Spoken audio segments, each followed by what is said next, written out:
کہ امام علیہ السلام کا سب سے زیادہ مخالفت کرنے والا قبیلہ یا قوم یا ملک اسرائیل ہے، اور اسرائیل اور یہودی امام علیہ السلام کے ظہور اور ان کے انتظار میں شاید ہم مسلمانوں سے زیادہ ہے، اس لیے کہ وہ اپنے طور پر امام مہدی علیہ السلام سے مقابلہ کرنے کے انتظار میں بیٹھے ہیں، اور اس سلسلے میں وہ امام کا مقابلہ کرنے کے لیے اینٹی کرائسٹ یا دجال کو بھرپور قوت فراہم کرنے کا منصوبہ بنا کر بیٹھے ہوئے ہیں۔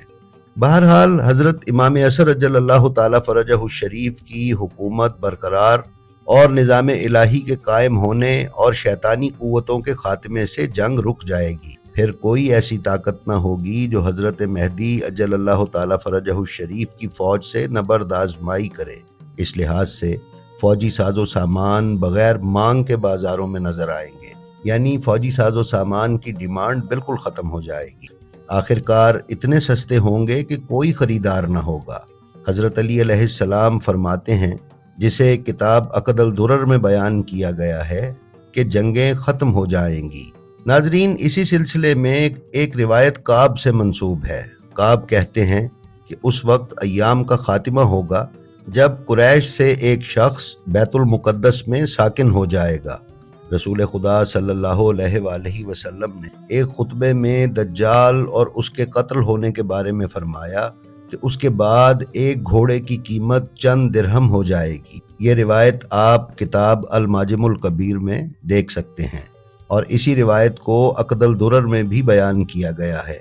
ناظرین، اسی طرح ابن مسعود سے ایک روایت مروی ہے جو یہ ہے کہ قیامت کی ایک علامت یہ ہے کہ عورت اور گھوڑے مہنگے ہو جائیں گے، پھر اس کے بعد سستے ہو جائیں گے کہ قیامت تک پھر کبھی ان کی قیمت نہیں بڑھے گی۔